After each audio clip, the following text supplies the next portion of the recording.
crack down on illegal mining activities with a major shakeup of police leadership in affected communities. Meanwhile, Akunta Mining rebuts Land Minister's allegations claiming the revocation of its license is politically motivated. Heads of West African states arrive in Ghana for the 50th anniversary launch of ECOWAS. We will bring you live updates.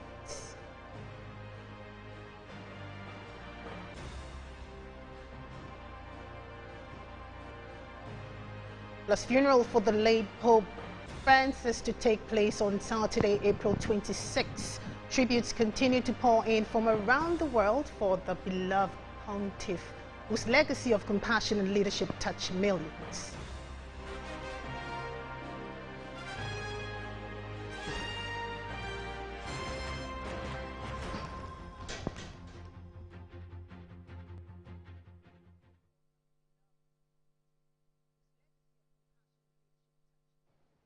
The Minister for Lands and Natural Resources, Emmanuel Amakofi-Boa, was visibly moved to tears after witnessing the extensive environmental destruction caused by illegal mining in the Tano Nimri Forest Reserve. Now addressing the media on Monday, April 21, the minister described the scene as both heartbreaking and a national tragedy, reaffirming the government's commitments to clamp down on illegal mining activities across the country.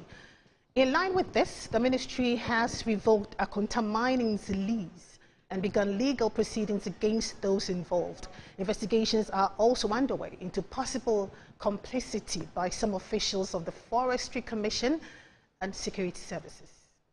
I watch that video, and every time I watch it, I get emotional because I cannot believe that we have Ghanaian citizens that would decide that this is how they are going to make money. And I believe every Ghanaian should be emotional as I am. I was trying to avoid it. But this company has not only trespassed into protected reserves, but has become a criminal syndicate, selling assets of the Aboe Forest Reserve to illegal miners for a staggering 300,000 Ghana cedi per concession. One representative of Akunta Mining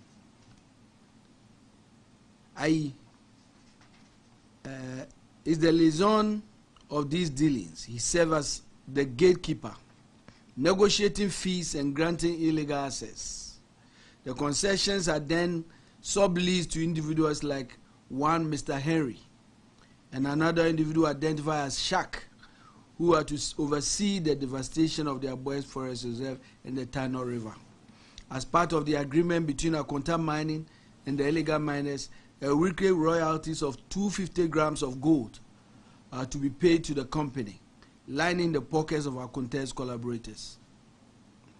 Another breakthrough revelation is that this criminal enterprise thrives because of the active collusion and connivance of some forestry officers. I have authorized the Minerals Commission to immediately take steps to revoke the lease of Akunta Mining with immediate effect.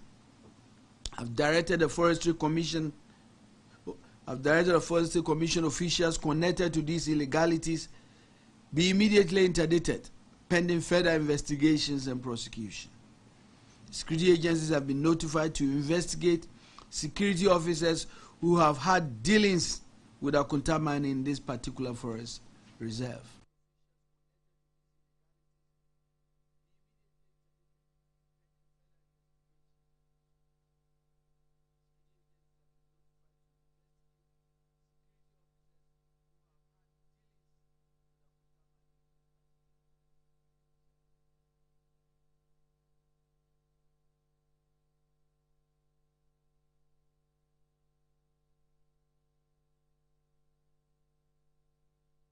And following the revocation of its license by the Minister for Lands and Natural Resources, Emmanuel Amakofi-Boa, Akunta Mining has denied the accusations leveled against it, describing the accusations as false and misleading.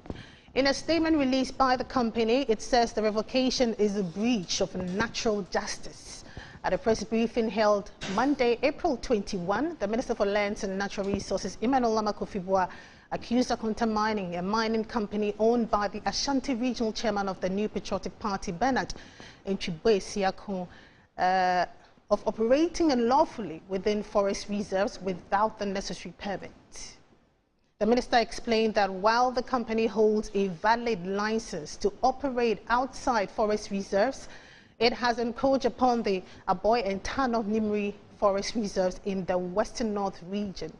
In a sharp rebuttal, Akonta Mining issued a statement describing the minister's allegations as false and misleading.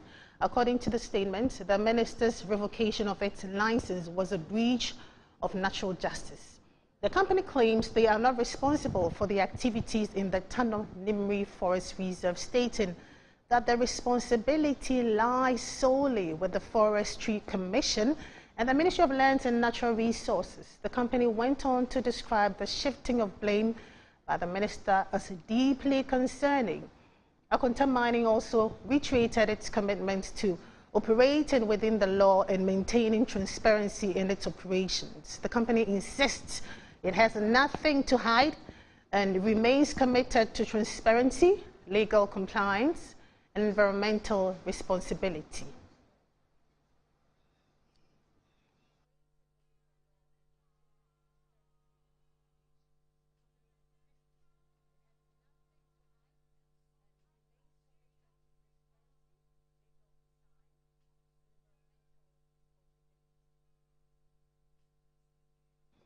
And staying a while longer on this, the Inspector General of Police, Christian Tete-Yohunu, in keeping with his promise to wage a relentless war on illegal mining activities, has reshuffled police commanders in Galamsey-prone areas.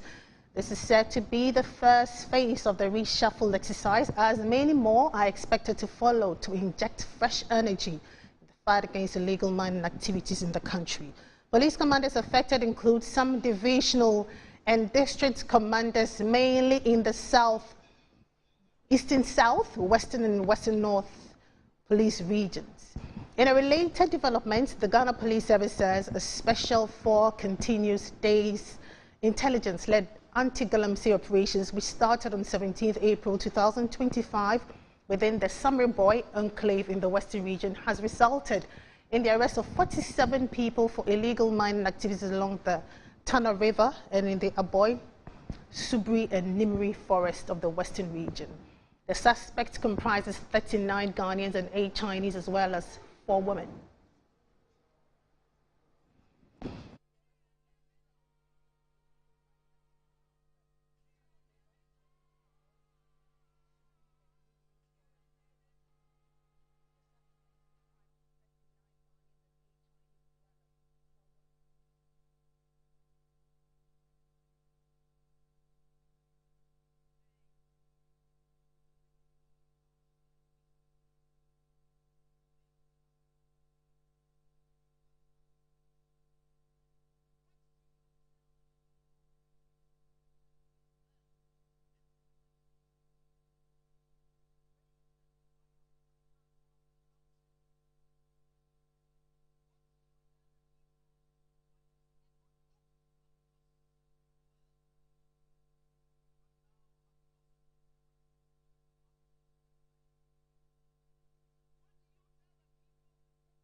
And let's still stay on illegal mining activities, and mining consultant Seth Walashime Klai has joined us in studio for a conversation on these issues in the mining sector. Good afternoon to you, and thank you so much for coming in studio. First of all, I want to find out, is the revocation of licenses the way to go? You think it's the way to go? Well, good afternoon to your cherished viewers this afternoon.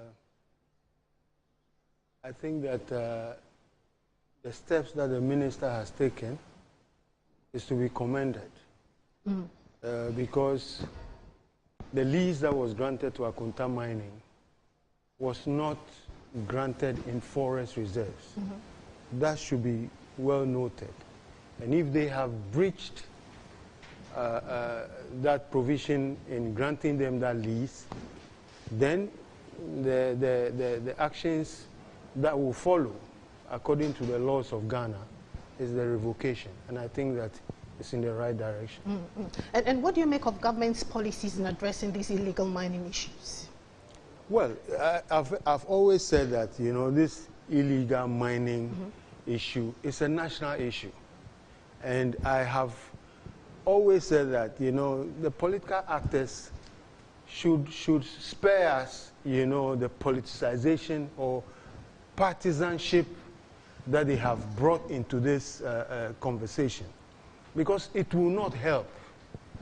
If we are building a nation and we have such a crisis, then we should all put our shoulders to the wheel and make sure that we prefer solutions that will be sustainable, that will be a long-term solution to the issues. But it has become like a political football that, you know, we're playing. But this borders on the very existence of this country. Pollution of our water bodies is not a joke. Degrading our lands and our forests is not a joke that should be played with. So I think that my plea to the political actors is that, look, if we have solutions, let us come together as one people to resolve this, because our very life and existence is threatened by this But you issue. just heard me read a story about the IGP reshuffling some of the, you know, police commanders in this fight. Is that the way to go? I think it's a step in the right direction, because, you know, when these people stay in one station, you know, for long, the activities of these small-scale miners and illegal miners, you know, compromises them. You know, because these people, they are ready to sort of pay their way for information, intelligence, and all that, because, you know, their life, you know, and what they are doing, which is not good, it also depends on it. So they are ready to, you know, bribe people that will give them information and all that. So these reshuffling will bring new faces there who at least will take some time for them to get familiar. But someone will also say that, I mean, the police is the police. I mean, they are the same people. So, I mean, what difference really is it going to make? Well, I don't want to believe that all policemen in Ghana are corrupt. I think there are good ones there. So we should just, you know, give them the benefit of the doubt. And once that reshuffle is done, at least with the new faces, you know, it will take some time for these people to get themselves familiarized with them and to be able to even make an attempt to bribe them. So I believe that this move is also a positive one. And beyond the current action, what more do you think government can do to nip this in the bud? You see, I've always said that there is one agency that has been tasked with supervising the mining sector for this country, and that is the Minerals Commission. The Minerals Commission needs to be resourced adequately. As we speak right now, Minerals Commission has 11 offices throughout the whole country, and with one head office in Accra. I don't think that is adequate. We have mining activities happening in practically every district in this country. And therefore, we should have Minerals Commission outlets and offices in almost all these areas. What that does is that, coupled with the kind of resources that they will have, modern technology also included, they can fly drones in these areas and make sure that they can spot these illegal activities quickly and timeously, so that they can call for backup for these activities to be nipped in the bud. They will not have to wait for the degradation to happen before they start running and trying to find solutions. Because I have said that all these ad hoc measures, forming task forces, putting police and soldiers in the bush, it's not a sustainable solution to the problem. It could be a stopgap measure to bring some sanity in the area, but it's not a you know, in the long right. term, the agency, which is Minerals Commission, should be resourced. Go right now and find out how many vehicles Minerals Commission has to be doing the supervisory monitoring work, I'm sure you will be surprised. You see, so instead of spending money on ad hoc measures, as we do that as a stopgap measure, let's also resource Minerals Commission to be able to carry out their mandate according to our laws. Let's also resource the Minerals Commission. Seth Wolashim is a mining consultant. Thank you very much for coming in studio to speak with us. Thank you.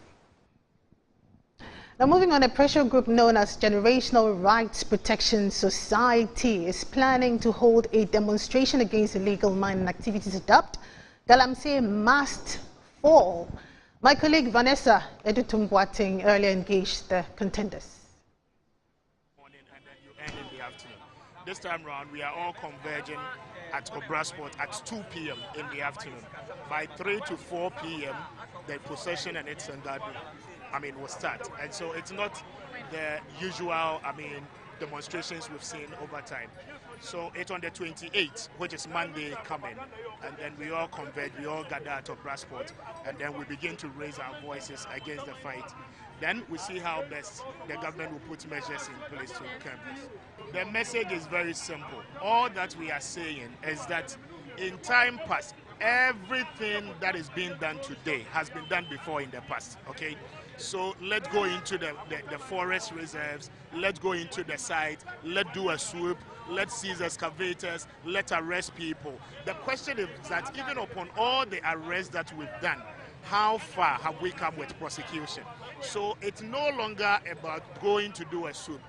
It has everything to do with the fact that we must treat this thing as a whole emergency situation that is affecting us in every aspect, from security down to the destruction of our water bodies, to our farmlands, and then to all the things that you can actually think of. All that we say is that, one, the president must declare a state of emergency so that we can put in place a very good blueprint in terms of strategy and policy as to how we want to deal with this. Because all these activities and all this destruction we are seeing, we also know that there are people within the same system who have been given licenses to do the right things.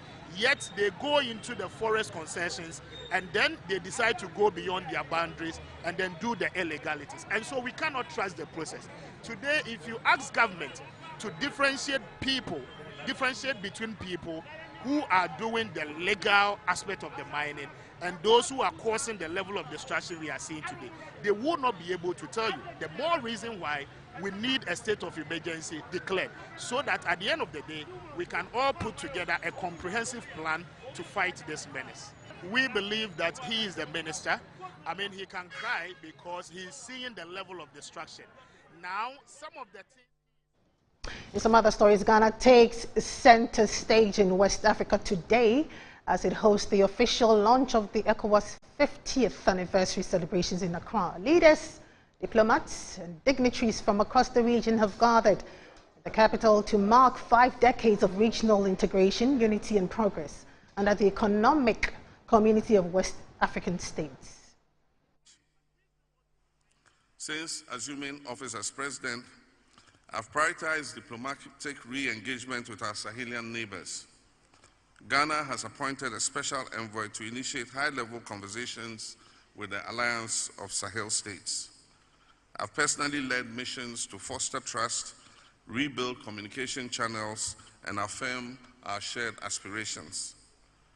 These efforts reflect our belief that we have a shared destiny as a sub-region, and that unity, however difficult, remains the best path to shared prosperity and regional stability. Ghana stands ready to serve as the bridge to help reknit the fabric of West African unity. We believe that through sustained dialogue, patient diplomacy, and principled negotiation, we can restore cohesion and rebuild trust in our community. This period, ladies and gentlemen, calls for even greater solidarity and understanding for the difficult challenges that confront our brothers in the Sahelian states. Diplomacy is not only about resolving disputes, it's about creating the conditions for peace, for inclusion and progress. It is about fostering mutual respect and advancing our common interests. In this regard, our commitment to integration through diplomacy must extend to economic, social, and cultural dimensions, whether we are harmonizing trade negotiations, whether we are facilitating free movement of our people, or championing education and health cooperation.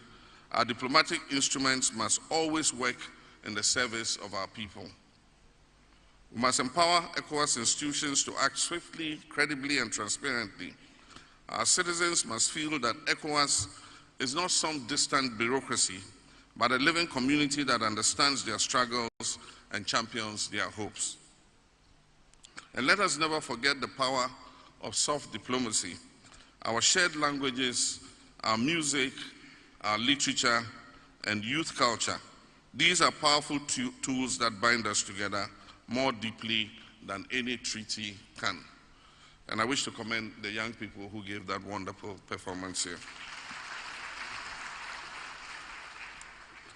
Distinguished guests, let this 50th anniversary be a turning point for diplomacy in West Africa. Let us invest more in early warning systems, mediation capacities, and youth and women as peace builders. Let us position our sub-region ECOWAS not only as a political and economic bloc, but as a diplomatic anchor for the continent, a model of integration, dialogue, and peaceful coexistence. To mark this moment and strengthen regional bonds, Ghana is offering 1,000 scholarships to tertiary students from across the ECOWAS sub-region to study in our universities. This is not just a gesture, it is an act of solidarity. It is a bridge to a future where our young people will grow up seeing each other not as foreigners, but as partners. Excellencies, as we look to the next 50 years, let unity and solidarity lead us. Let that be our guide on how we respond to insecurity, how we manage our diversity, and how we build our prosperity together. ECOWAS must remain a forum for listening. It must be a space for healing, a home for visionary African-led solidarity and diplomacy. Ghana reaffirms its unwavering commitment to the ECOWAS vision and to the values of dialogue, peace, and partnership that sustain it. Long live ECOWAS, long live West African solidarity, and I thank you for your kind attention.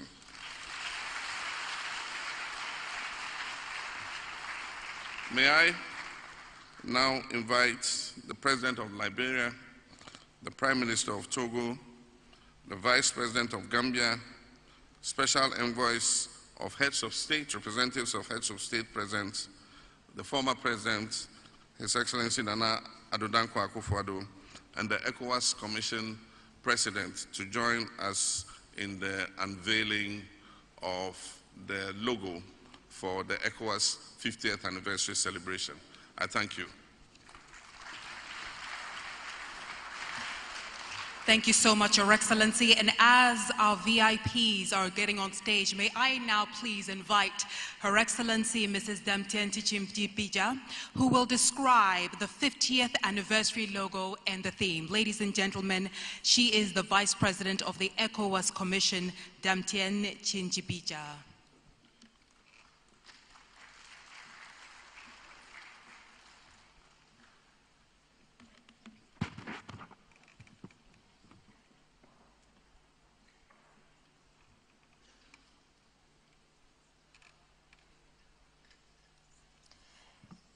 Excellencies, distinguished guests, ladies and gentlemen, please allow me to stand on existing protocols in order to address you today.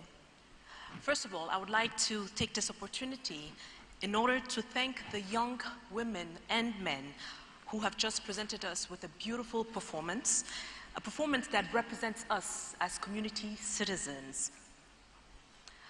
I am truly honored today to briefly present to you the logo of the ECOWAS at 50 and the theme of our Golden Jubilee. The radiating lines emanating from the central emblem evokes a sense of celebration, achievement, and the widespread impact of ECOWAS across the region. They represent rays of progress, unity, spreading outwards, or simply celebratory bursts. The use of gold or warm yellow color often symbolizes a golden anniversary, an achievement, and a prestige. It adds a celebratory and festive feel. The circle itself represents unity, completeness, and the continuous nature of growth within the ECOWAS bloc. The ECOWAS at 50 logo is designed to show not only achievements, but continuity and forward momentum within our community. The logo blends the existing ECOWAS identity with celebratory elements to mark the significant 50-year milestone, our Golden Jubilee. The theme of the celebration is Stronger Together for a Brighter Future.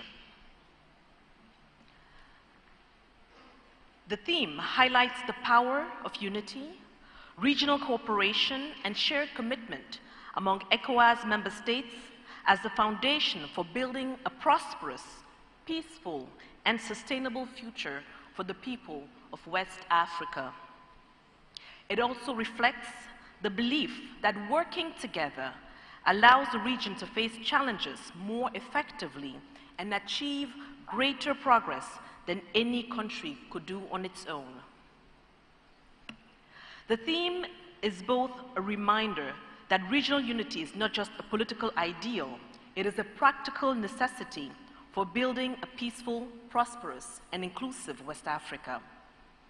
The 50th anniversary is not just a slogan, it is a vision, a promise, a commitment.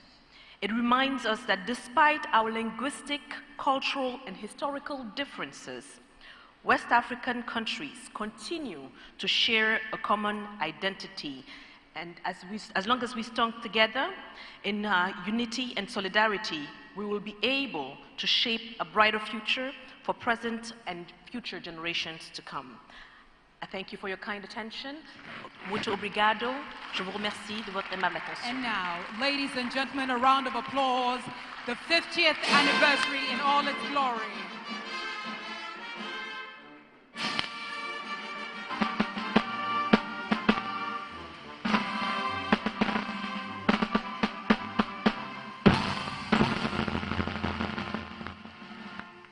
Applause for ECOWAS. And heads of state diplomats at the 50th anniversary of ECOWAS there. Mumuni Mukhtar is Executive Director, West Africa's Center of Counter-Extremism. He's joining us on the telephone. Good afternoon to you, and thank you so much for joining us. Yes, good afternoon to you, and good afternoon to your viewers and listeners. Now, how differently should the current crop of leaders approach issues of the bloc? Well, it's exciting to see ECOWAS unveiled today at the 50th anniversary, and I listened to, the remarks recounting the successes and the strengths of ECOWAS in the last, half century. Of course, ECOWAS has been very strong and positive in many aspects in terms of regional economic integration, shared identity, and all the things that have been, recounted in today's remarks.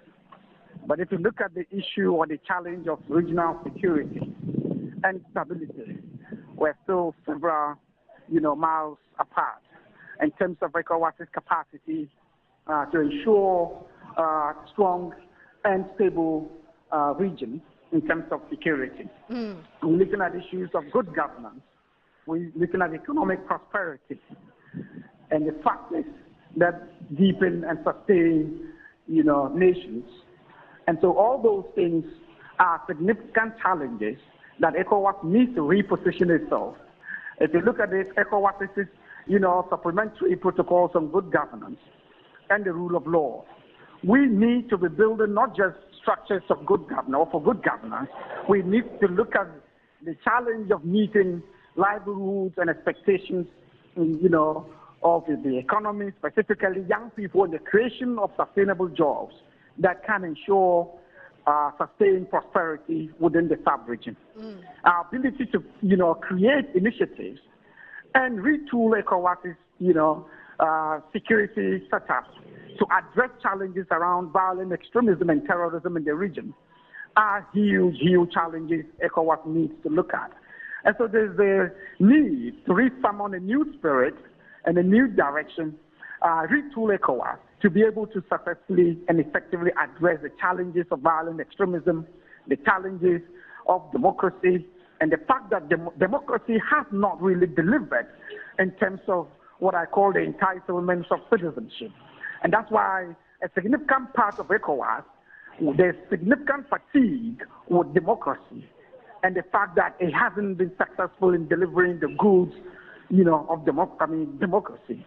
And that new ECOWAS, after half a century, needs to refocus attention and build its capabilities along those lines to ensure that the next half century delivers on good governance, not just prescriptions of good governance, but the reality of what good governance promises, to ensure that there's sustained prosperity for young people, empowering young people and women and girls, and ensuring that we are capable in terms of addressing the challenges relating to violent extremism and terrorism in this space. Now, the three African leaders of Mali, Niger, and Burkina Faso are expected to be in attendance. What do you think their presence signals for a bloc they exited months ago? I think it signifies goodwill. It signifies goodwill in terms of the willingness to ensure that we do not break up. There is no, disintegration. And what I read in terms of, from ECOWAS and its leaders is that when this group exited from ECOWAS, and officially on the 29th of January this year, ECOWAS officially communicated the exit of these groups, but they left the door open in terms of, leaving the door open and hoping that there would be efforts to bring this, group back to ECOWAS. And if you notice, there was no expulsion or there was no suspension of the protocol on the free movement of goods and services. That was still active even after the official communication of the group's exit from ECOWAS. And for me today, the fact that they are still part of this momentous occasion signifies goodwill and the potential that we could still keep together and ensure we build a stronger ECOWAS in addressing our common challenges now and for the future. So you think ECOWAS at 50 is worth celebrating? ECOWAS at 50 is worth celebrating. We would be dishonest not to recognize the strength and the successes ECOWAS has achieved in the last half century. If you look at the issues of common, shared values, economic integration, and many aspects of good governance and initiatives around deepening regional cooperation, those things are worth mentioning and worth celebrating. But of course, there are challenges, as it is with all other regional subgroups, groupings. We're looking at the challenge of security, regional integration, and the fact that democracy and the way it is practiced within the sub-region has not delivered in terms of the promise of democracy. And those should form, the new focus of what ECOWAS should be looking at. Mukhtar, thank you very much for taking time. Members of the African Diaspora are calling on the government to clarify a statement made by the Minister for Interior, Alhaji Muntaka Mubarak, to take a resident permit fee of $250,000 from them. At a press conference organized by the 126 Plus African Diaspora Organization, the co-chairperson, Yao Owusu Achiao, on behalf of the group expressed disappointment in the statement, insisting that the policy will defeat the purpose of the year of return introduced in 2019, which caused many Ghanaian diasporans to return to the country. It's important that we designate who we are. We are the ones that our ancestors were victims of the transatlantic slave trade, and we were forcibly removed from here. So the descendants of those and the ancestors of those which is called the historically unique group, not people who may be left here for economic reasons or left Africa to go out and work or to study. So it's important when you talk about the diaspora, you make that distinction. Talk about the historically unique group, acronym is HUG, in which we need to embrace us, not discriminate against us. This is a response to the Interior Minister's announcement on commercialized resident permits. The historically unique group wishes to express concern over the recent public statement made by the Honorable Minister for Interior, Honorable Mutaka Mohammed Mubarak, regarding plans to commercialize resident permits for foreigners in Ghana. While we recognize the right of every sovereign nation to establish its own immigration policies, we believe this policy, as announced, lacks the necessary nuance and sensitivity required to acknowledge a group of people whose relationship with Ghana is not one of opportunism, but of origin. And the Vatican says the funeral of Pope Francis, who died at the age of 88, will be held on Saturday. On Monday evening, the late pontiff was laid in an open coffin, dressed in a red robe with the papal mitre on his head and a rosary in his hand. According to the Vatican, Pope Francis died after suffering a stroke and cardiac arrest. What happens after a pontiff dies? Here's an explainer.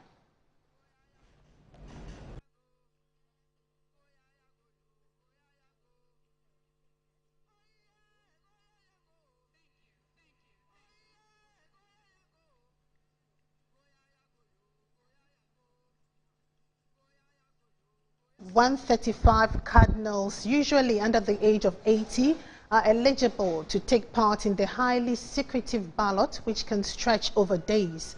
The conclave is an act of supreme secrecy. Vatican City becomes extremely regulated, as cardinals are not permitted to communicate with anyone outside the area where the election is taking place, except in case of proving an urgent necessity."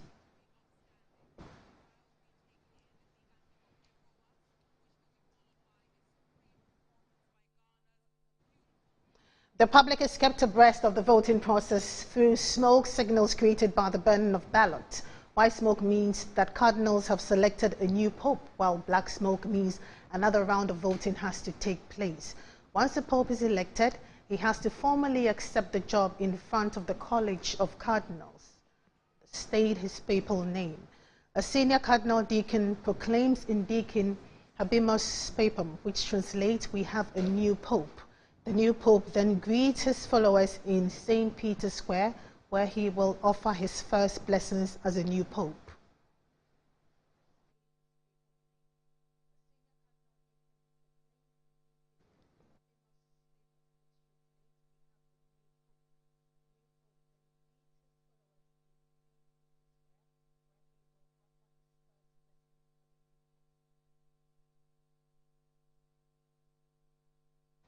And also some projections show that 1/3 of the world's Catholics will be African by 2050. So how likely are we to see the first African pope? Let's take a look at some of the top Africans in the list of contenders.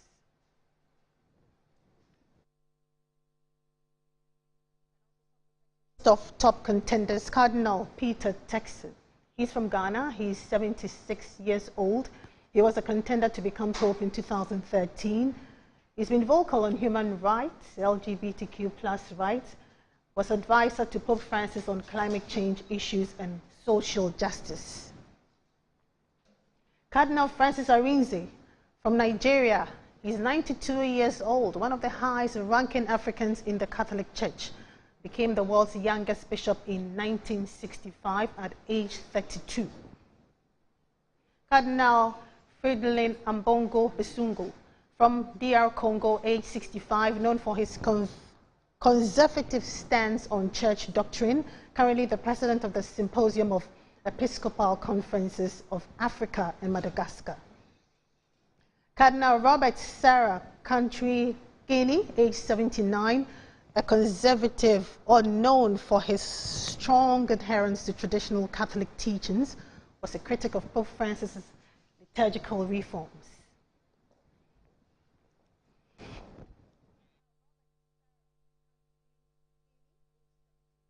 Let's get on Zoom and speak to Director of Communications for the Ghana Catholic Bishops Conference, Father Dion Kofi Davo.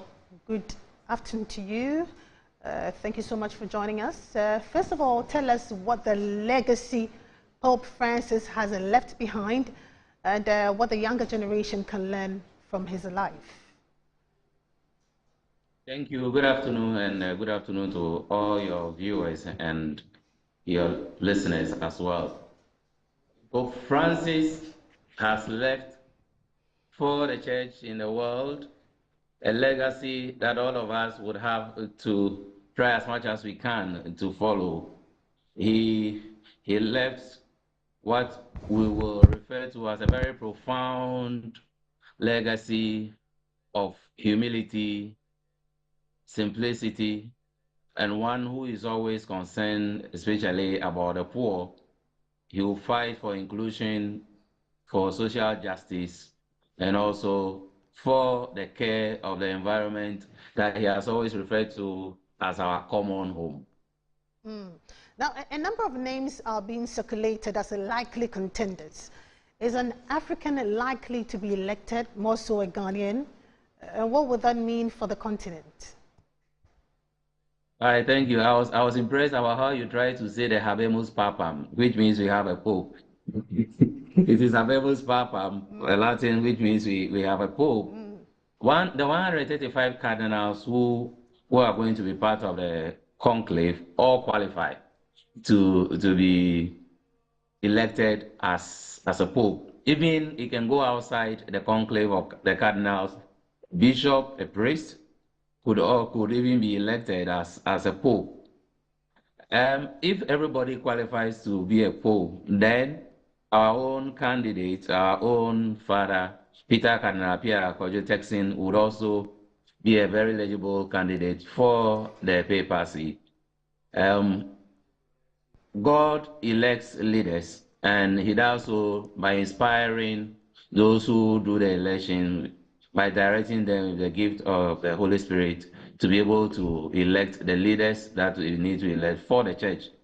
Let our prayer rather be that God's own choice will become the next leader, the spiritual leader of the Catholic Church, who will succeed Pope Francis. Do you believe there'll ever be a black pope, Father? Yes, the church is universal, and it's not about color. It is about the faith. And I was glad to hear the initial commentary that you made, that the Catholic Church in Africa, we have the highest number so far as the universal church is concerned. So if the members of the church are more in Africa, then it should be possible for a black person to become a pope one day. Even the case of Pope Francis was the first outside Europe. So if it happened that somebody became the first outside Europe, then it is also possible that we can have a black pope one day. Thank you very much. Father Dion Kofi Davo, Director of Communications, Ghana Catholic Bishops Conference. Thank you for taking time. This is Good Afternoon Ghana. We'll return shortly after this break to stay.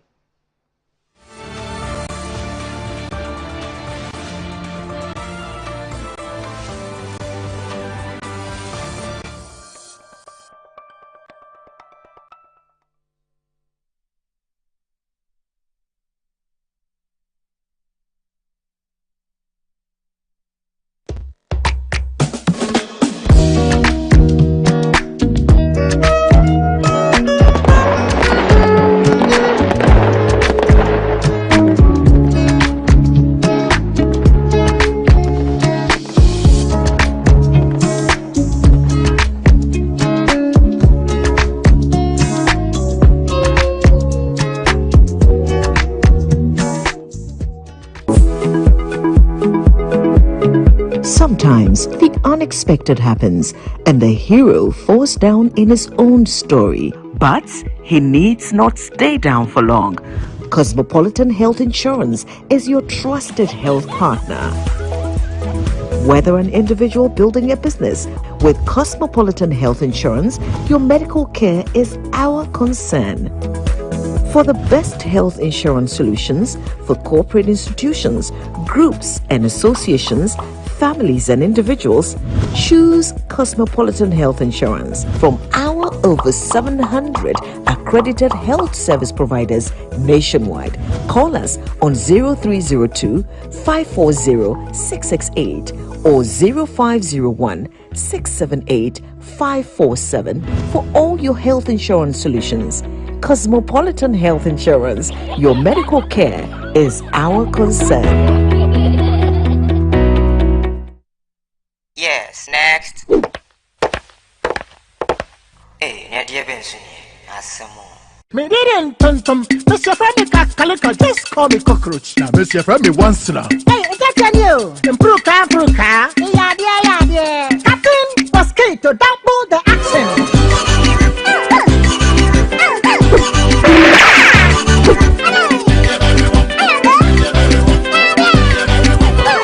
Me did this, Sasso spray. Mr. Friendly Sasso quell. Yeah, go to my Sassa tell you now.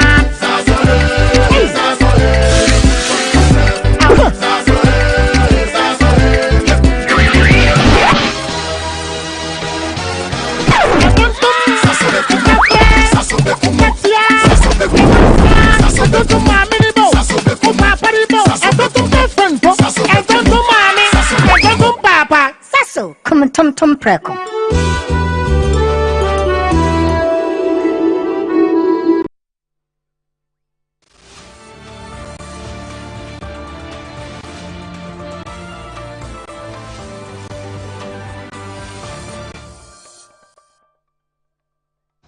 You're welcome back. It's Good Afternoon, Ghana. Let's now bring you a playback of Kwesi Afriyie's interview with the Acting Director of the Securities and Exchange Commission, Dr. James Kluchaviji.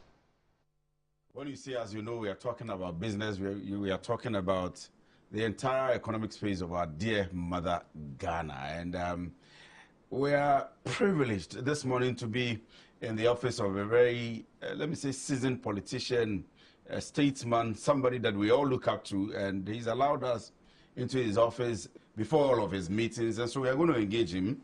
And recently we had the President, His Excellency John Dramani Mahama, appoint him, and when I came in, my first question to him was, so, Honorable, is the politics going to go down now, or how exactly is it going to be? So, he's a former member of Parliament for the K2 North constituency, and they did so much. If we have the opportunity, of course, this is business, but would allow him to speak a bit about K2 North as well. But currently, he is the head of the Securities and Exchange Commission. I'm sure that he has the wealth of knowledge, the wealth of experience to be able to turn the institution around. Why am I saying so? He's been the head of the Public Accounts Committee for so long, and we followed him, reported from Parliament on all of the issues that he presided over, and some of the things that are rearing its head currently in the political space, particularly with the economy. And so this morning we are happy to be in the office of the Honorable Cletus Avigi, and he's Honorable. Thank you very much. James, not Cletus. You want to change my name, eh? Oh, sorry, forgive me. But I hope you're doing well. I'm doing well. All is well. Yes. So far, so good. By the grace of God, I'm doing well. And we are here at SEC now. Yes. What's happening? We are resetting the economy. Mm-hmm. That is what's happening. So far. His Excellency, the President John Dramani Mahama, has been given the mandate to govern this country for the next 4 years. And we are to reset the economy. That is his agenda. So we are here also to reset. To reset doesn't mean you change everything completely. You can improve upon what currently is happening, or do a little bit of change of what is running. So they are all part of the resetting. So we are here. But I started by mentioning that, I mean, it looks as if the politics will go down. Now, how is it going to be? I mean, for all the things that you have done in the political space, and now that you are here, what? How does it feel like? What's it going to be? I've been appointed by the President, who is a politician.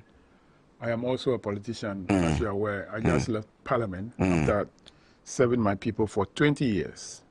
So the politics will not go down. The politics will still be there.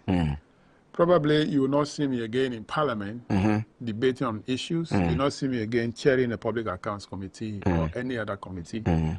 But you will see me differently in the public domain, where my role will completely be different from the role of a member of Parliament. So the politics is still in me. The politics will still continue in order to work for the interests of our people, how to ensure that the economy is good so that everybody can thrive and do his or her work. Those in the private sector, the economy should be good for them to also work.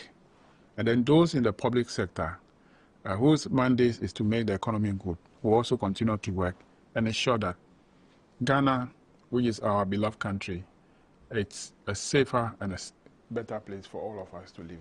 So, for the purposes of the lay people that are watching us, you are here at the Security and Exchange Commission now. Let me begin by asking, what exactly do you do? I mean, for those who in the financial market sector, they are very well versed with what you do. But for the very other people, the layperson in the house watching you now, we know that public accounts, you are putting up all the questions, holding up institutions to account and so on and so forth. If we have time, we'll ask you a few about what happened there previously. But currently in the financial market, when we hear SEC, what exactly are we referring to? Okay, thank you very much.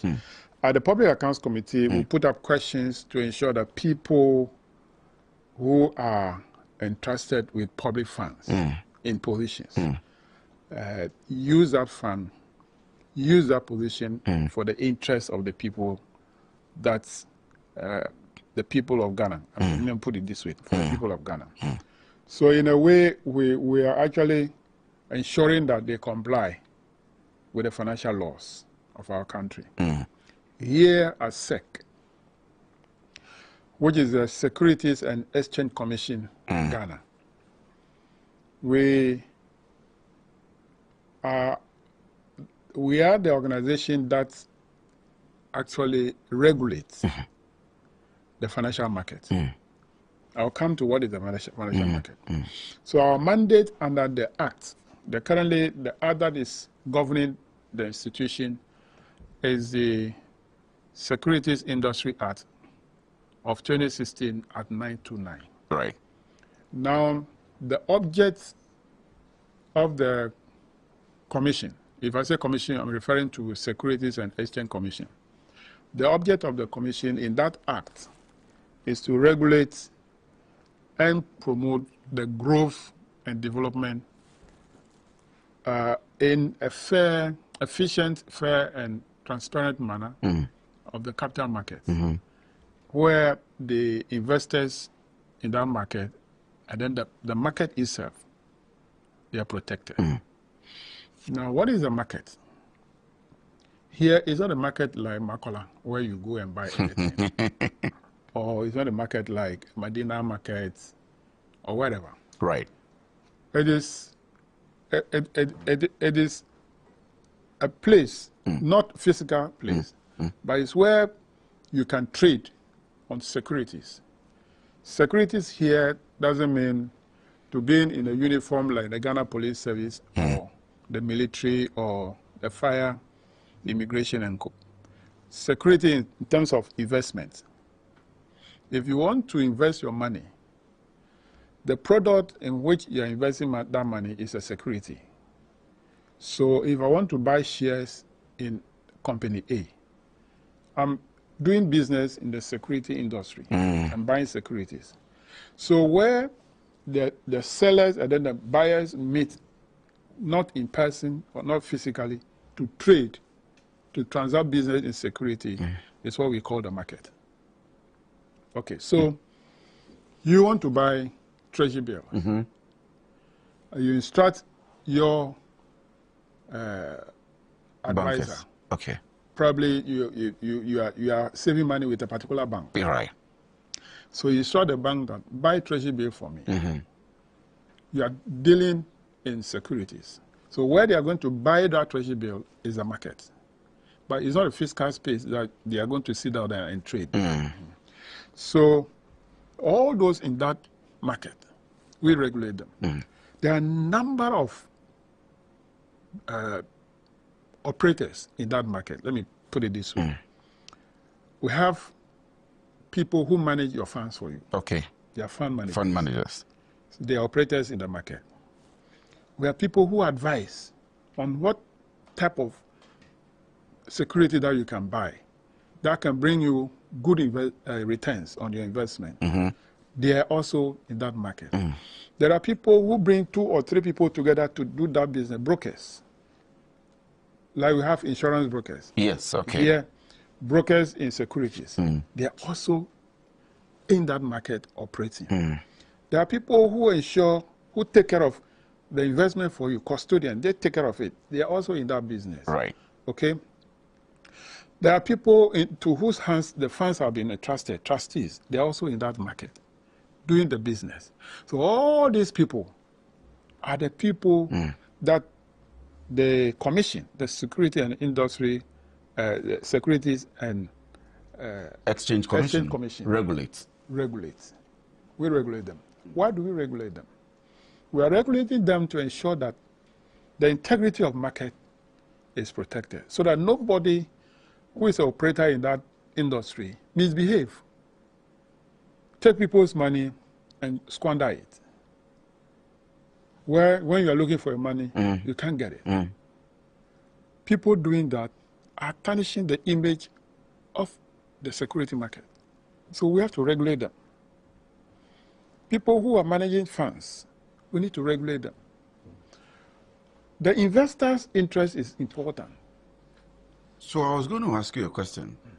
That it means that everybody should necessarily rely on you. Everybody who has some amount of money, even 10,000 Ghana cedis, should be interested in what you do. And do people know what exactly you do, apart from those operators within the setup? Because if I have a 10,000 Ghana cedis and I want to walk up to Stanbic or GT Bank or Ghana Commercial Bank or CBG, I should be interested in what they do with the money, if I want them to buy a T-bill for me or whatever, and who regulates them. If tomorrow, for example, we have the financial sector cleanup, which affected lots of people.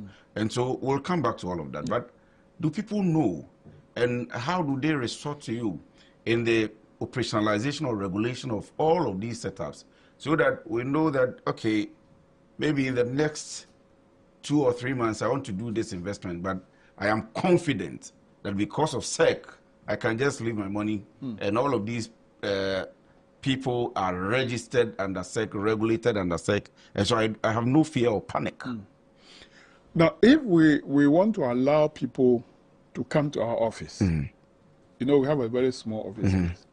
We'll come to that as well. Everybody to come here to seek advice will be overwhelmed with the requirement. That is why we have the advisors, people who advise on the type of investment you want to undertake. That is why we regulate that advisor. Assuming that you are the advisor, investment advisor, people should go to you for advice. You take a token as a fee, but we will ensure that the advice you are giving to those people will be a good advice. Because we cannot receive over 34, 35 million Ghanaians who want to invest in our office here. But we advise, we also encourage them to visit our website. Because we have a number of fund managers who are there. Who are certified by you. Who are certified by us. They have our license. Right. Okay. Licensed by you. Let me say. We regulate them. We supervise them. They submit their returns annually. And we make sure they are in good standing. So that if I'm going to work with them. We will come to that. So if you want to go to do business with one of these people, probably just drop a note on our website and on our information site. I want K&Y Company Limited, who is a fund manager, to manage my 10,000 Ghana cedis for me. I want to know the health status of this company. We've been receiving some of those issues. They will say that this company is in good standing. There's no violation of our regulation, our laws, our guidelines that we have given. So you can go ahead and do business with them. Or, no, there are some challenges with this company. They are not doing well. And so if you do that, it's a risk you are taking. Don't forget that anyone who goes to invest money is a risk that you are taking. Don't forget also that the higher the risk, the higher the returns. So people are lured by the returns that they are offered to go to that. For instance, you have 10,000, as you said. You want to go and invest money in a company. There are investment options available. Treasury bill, you want to buy shares in a company, all that. But there's this particular one who offer you that, oh, if you give me that 10,000, I'll manage it for you. Every year, you get 90% return. We had men's gold. Exactly. So people are lured by these offers to go into wrong investment. So the risk there is very high because the return is high. So it entices you to put your money there. But don't forget in your mind that because the return is very high, the risk is also very high. That money you're putting there, the 10,000, you might not get it back. But Honorable, that's your responsibility as a commission, and that's why we shouldn't have cases like we had with men's gold. Yes, you should be able to make sure that these people or entities are regulated such that we, the citizens or the investors, are protected. And we still end up having men's gold. We'll come to that, but probably I can even talk about it now. Right. You see, we operate in the market. Before you, a company, want to undertake a business of that nature, you have to come to SEC to apply for a license. If you do not come to SEC and you start operating, maybe initially we might not hear of it. So the early people will fall victim before we get to know. Yes. When we get to know, we have to stop it.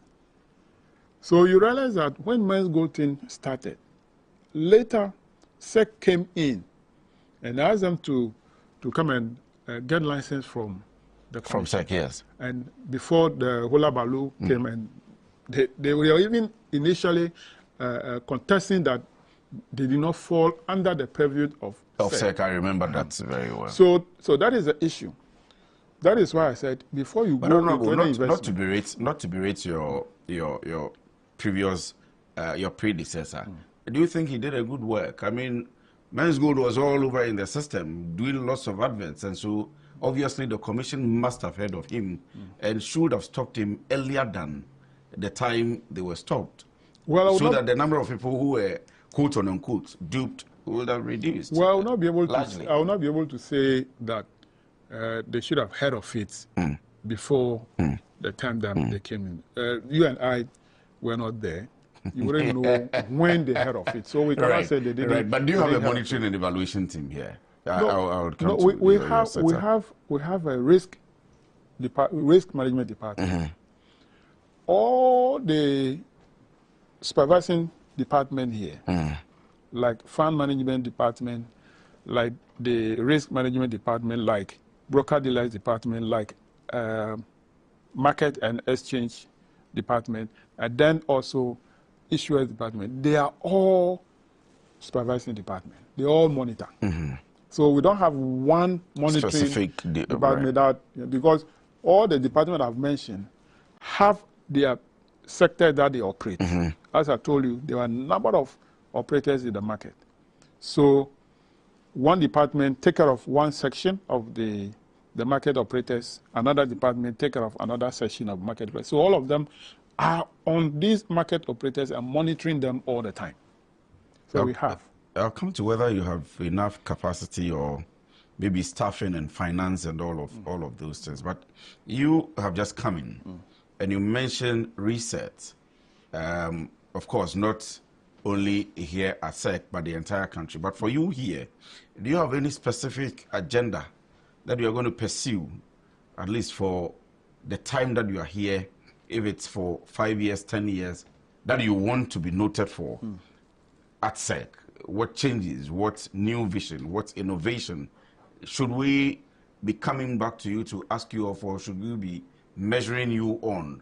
That Honorable James Kluche Aveji moved away from PAC. We saw your impact at PAC, came to SEC, and we felt even a higher or a greater impact at SEC. Look, the greatest achievement that I will leave here with is to ensure that the mandate of the commission is achieved. And what is the mandate? I've said it earlier, that the commission is to regulate the market, okay? Where the growth of the market is ensured, where the investors are protected, so they don't have issues like men's gold are done. The integrity of the market is also protected. Once we achieve that, it means that the market will be a good market where for you to, as an investor, to do your business. The market will mobilize capital for the industry. What I mean the industry, for the growth of our country. Because the businesses depend on our market for the capital. The businesses depends on the capital market. I get it. For the operation. So we have the long-term capital, then we have the short-term capital. Okay? Now, because we provide long-term capital through issue of shares, where you want to buy shares in company A, you have an idea that I'm putting that money there for the long-term future. So it's not money that you're putting there after 3 months, you're going back for the money. Right. So businesses take this money, use the money to do their investments. So I will achieve and leave a legacy here if the market is grown bigger, where businesses can just go and raise their capital from there. But is the market even stable now? The market, it's bouncing back. Here in Ghana, is it stable? Yeah, it's coming back. Because of the 2019 issue. I asked the stability because of that. And I'm going to go on to ask about whether investors have confidence at all in the market, whether your local investors, foreign investors want to play in the Ghanaian market, because they fear that you, the leaders, the politicians, the business, nobody can be trusted. You can get up one day and say that you have revoked licenses and so on and so forth. You know what? You mentioned foreigners. The foreigners' interest has gone down drastically. Their participation in our market. Since the 2019 financial sector cleanup. It's still not good. Because they don't trust us as for the foreign capital, which we think that they should do. But sometimes it's to be better if, or to be more better if we raise capital from our domestic source internally. Right. So that one day, if for instance, if our market is dominated by 50% of foreigners, and the following day they all withdraw from the market, it collapses. It will have a proper negative effect on our industries. But if we have domestic source which dominate the market, I'm not sure that Ghanaians one day will decide to withdraw everything. The impact will not be that great like if the foreigner want to withdraw. So the domestic source is bouncing back. But it also went down. It went down. The confidence of drastically, it went down drastically. But as 2024, it came up a little bit. And we hope this year it will improve upon that. So the confidence is bouncing back. Probably because, in a way, the decision taken by the previous government to put most of these investors under bailout, where government took over and bailed them out. There's still a number of them who are still expecting government to pay. Let me just say this already, immediately. Out of the total 84,200 plus of investors who file under the bailout and make claims.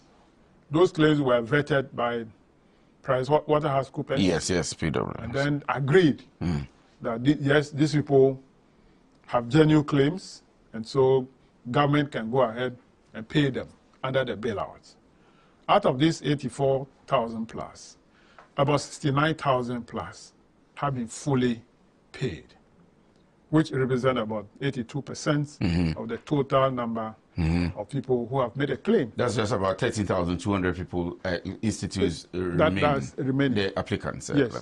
Now, but those people who have fully been paid now have confidence in the market. So they are still coming. They are coming back gradually to come and invest again. But the remaining are the people who still want their money. Will you do that? Will you ensure that they are last year, the previous government promised to pay them 1.5 billion Ghana cedis. Out of that 1.5 billion, 700 million was released at the first tranche. Second and the third or whatever, the remaining 800 has not been released. Then there was change of government. Yes. So we need to negotiate with the current government to agree that we will continue to pay. Not the balance left is not only 800. The balance 800 is the balance out of the 1.5 billion promised. So for me, it is no more a balance which we should be demanding from government. What we should be demanding from government is that the total amount of claim that have not been settled. Because the 1.5 was not going to settle everybody. The 13,200 applicants remaining. Exactly. Yes. So because what we left to settle is over 4 billion.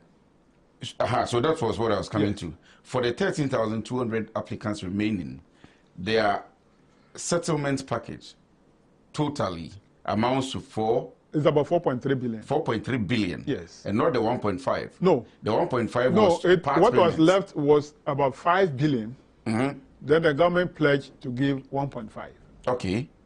So that it will be left with 3.5. But at now the end, government released only 700 out of the 1.5. Yes. So in effect, 700, you have to deduct it from the 5 billion. Our study now is around 4.3 billion. Yes. So this is what the current government is faced with. Unless government take a decision that I will not continue to pay the people. And that will have negative effect on the market. And I'm not sure that government would take that line. This is for those who were severely affected by the financial sector cleanup in 2019. 2019, 53 companies who manage people's funds, their fund management companies were revoked. Their licenses were revoked because of many, many issues. Now, because the licenses were revoked, they had to put these companies under liquidation. SEC did not have the power, or we still do not have the power, to go for liquidation directly. Because our current Act at 929 did not have a provision of that nature. So we have to go through Registrar of Companies, Office of Registrar of Companies. So the ORC went to court to seek permission from the court to liquidate those 53 companies, to realize their assets, and then use that asset to pay the people. Where the money will not be enough to pay everybody, government comes in. Now, out of these 53, some of the companies, about 4, went to court to challenge that decision. At the end, the court granted the Office of Registrar General 47 out of the 53. So those 47 companies who have been given the mandate, the money has been given to the Office of Registrar General to liquidate them, are the people who are put under the government bailout. Do you understand the point? Yes, I get it. Now, if you decide to go by that, it's still voluntary. If you decide to go, the government put you under bailout, then you apply. You will not apply to my office here because we do not have too much hand in the whole business. You apply to the PricewaterhouseCoopers, who will vet your application, the claim that you are submitting. They will vet it and be sure that what you are claiming that is the money you have with your company, a revoked licensed company, is true. Then once they do that, they will push the money to GCB Capital. GCB Capital is a fund manager or fund management company owned by GCB Bank. Then Ministry of Finance decided to use that company as a conduit to pay the people. Right. So another fund was created called Amalgamated Fund, who will receive the money from government, and then when the claims are vetted by PwC, they will forward it to GCB Capital under that AM fund. Then they will pay the people through GCB Bank accounts. So that is what has been the process. So we at SEC are not directly involved in the process. I'll ask you later on whether maybe the Act review and all of that to be able to give you the yes, so as part of the Capital Markets Master Plan, which is a strategy document that we are working on or using now. Part of it, one of the pillars, is the overhaul of the legal framework. So currently, we have just approved the final draft of the bill, which was done by a company called Seaway and then Bella. The full name of Bella. Benchi. Is it Lecha? And but I've seen Bella. Yes, I've seen the. It's a law firm. Right. So they did the work. We've had training of our staff and even had training of the market operators on the draft bill. So we have seen that the bill, it's modernized, has given now the mandate to SEC to, in the event, which we don't want it to happen again, but in the event that there's going to be some kind of revocation or something of that nature, we will not go through the risk of companies again, but it will be done directly like the way the Bank of Ghana did it for the banks. They did it through a receiver. So we also have a provision now in the bill. When it is passed, anything of that nature, we will have the mandate to liquidate that company. Does it give you the power to control unlicensed investment schemes, like how Men's Gold started their round call with you, that they are not under you, and so on and so forth? In the first place, if you're not licensed... They review, they act... No, if you're not licensed by us, you're not supposed to even do any business in the capital market. It is illegal for you to do anything like that. So once we get to know that this is what you're doing, we'll clamp on you immediately and make sure that you don't do that. And again, one area we'll also identify, which is also part of the bill, is public education, awareness, creation. We have also this year going to roll out a number of short videos, TV programs and adverts and so on and so forth. To educate the public about the work of the commission. That's what I asked earlier, because we need to know and be confident in the system that there is somebody with a hammer. Yeah, if they mess up, we have identified that it is very few people, especially those in the industry. Exactly. Because they are mandated by law to work with us, they are the only people who know the industry. The greater majority of Ghanaians who invest their funds don't know the relevance and the importance of this office. So we're going to start public education, then to educate the public to know. And we encourage the public to take key interest in that, because if you have money, you want to put your money with somebody, make sure that that person is genuine to ensure that your fund can be managed well. Now, the new bill, when it's passed, also gives us the mandate to ensure that as we monitor you on a regular basis, and you are not fulfilling or meeting the requirement of this, we have procedures to follow.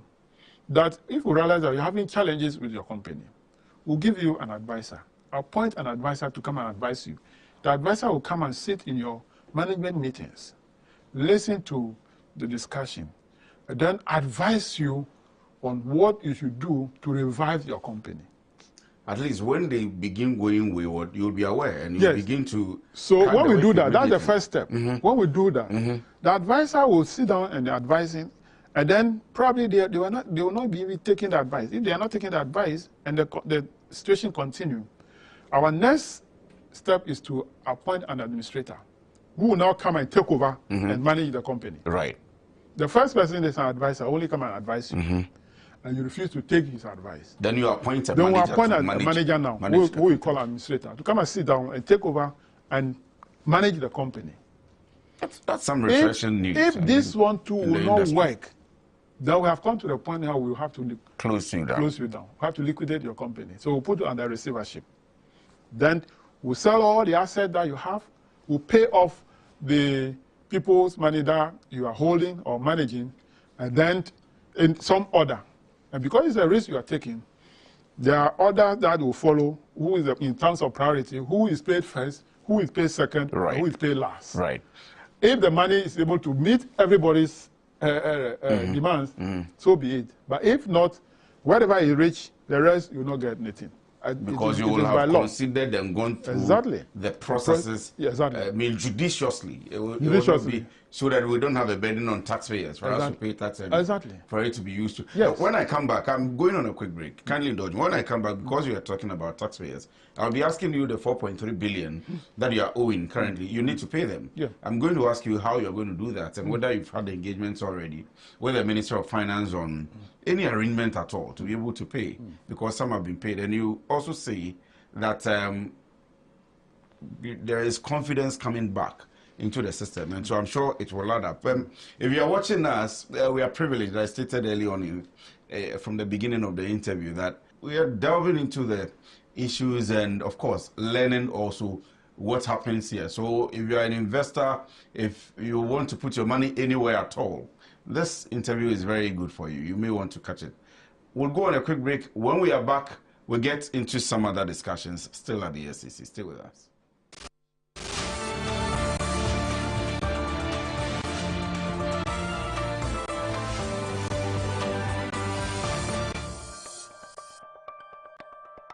Right, welcome back from the break, and we are still here with the Honorable James Kluchi-Avedji. And I'll come back to the question. And then I mentioned when we were going on the break that when I come back, I'll ask you about your engagements with the Finance Minister, maybe going higher to His Excellency President John Dramani Mahama.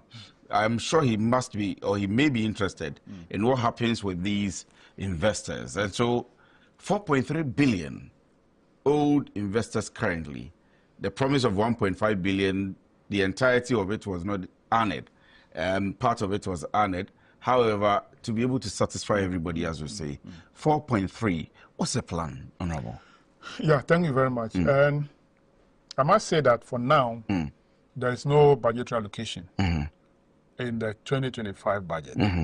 I'm hopeful, because I have to go back to see the minister.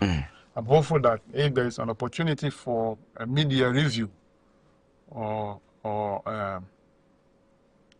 supplementary budget, then some provision can be made. It will not be the entire 4.5. But obviously, yes. Some provision can be made, but that is conditional. On the but why was there no allocation? Did you table it? You were appointed in February? Yes. No, I was appointed in January, but I resumed on this in February. 3rd February. Yes, and a budget was read on the 11th of March. Yes. Yeah, so there were some days at least. And I know the minister was engaging people. Yes. He engaged us, he engaged people in the market and so on and so on. Did you get the opportunity to table it? I did. I tabled it before the minister. But at the time that I did that, the estimate that was before him was so tight that there was no space. Right. So we discussed it that, well, if it is not in this budget, let's hope that there will be a media review that we can accommodate part of it. So I tabled it, but because of the tightness of the budget, no provision had been made. Don't forget, that this is a decision that was taken by the previous government. Exactly the point I was coming to. The current government must take time to study it well, right, and then take a position. Also, you know that the first year after the election, the minister has a very short period to put together a budget, which doesn't make him give him time to sit down and have thorough discussion on issues. So me, I understood him when he told me that the budget is so tight. Let's consider it as we go into the year.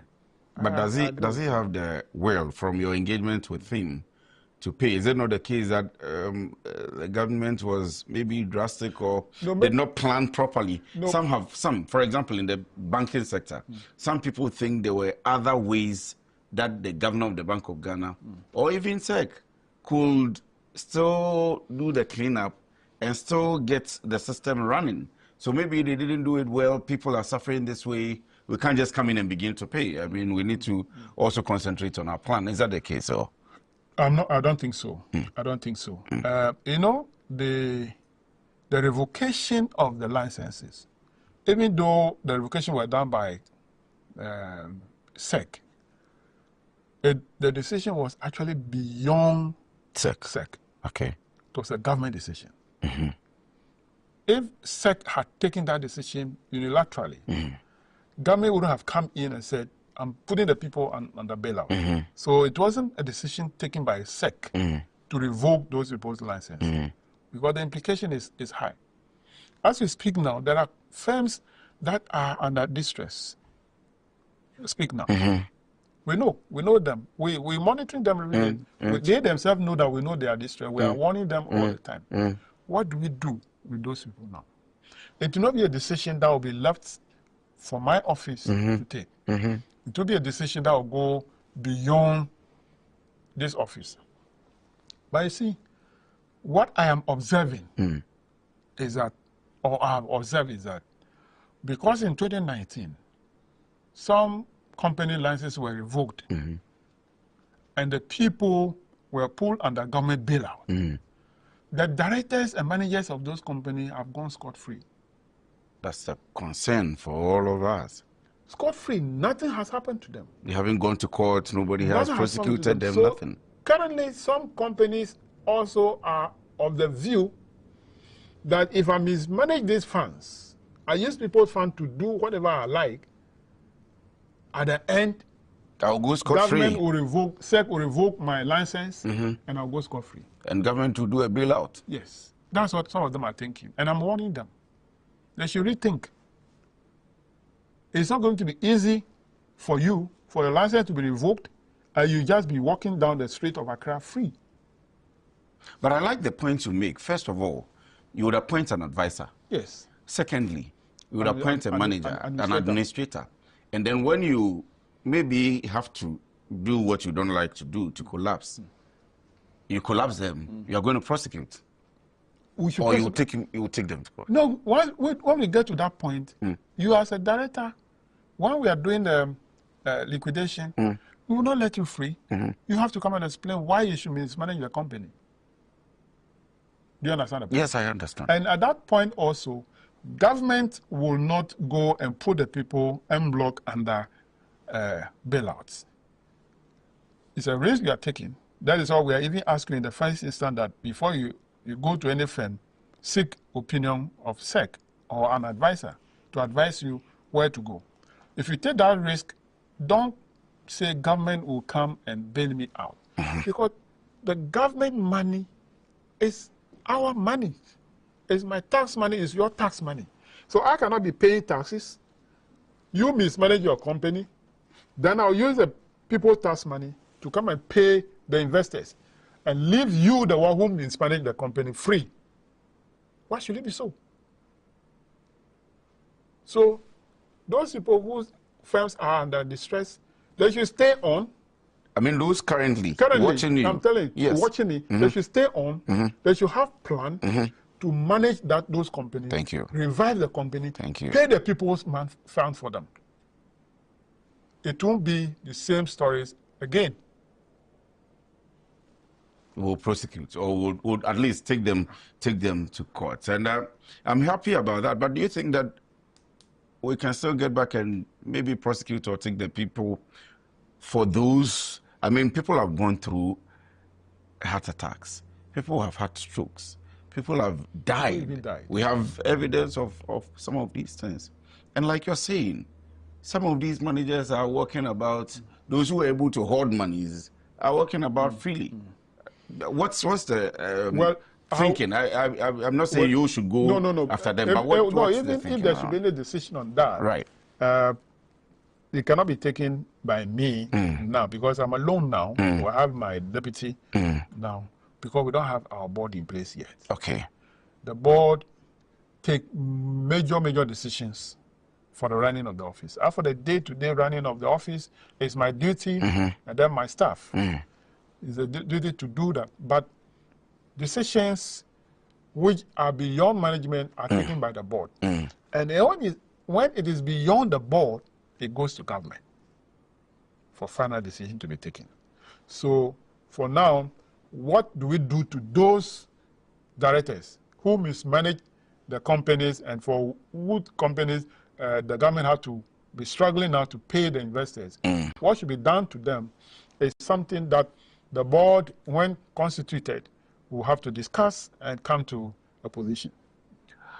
Let me now move away from that. And one of the things which are coming up currently, and I mean, we have cause of concern, is the digital assets. That we had issues like when we have kept repeating men's gold and the regulation of that space. And I'll quote you.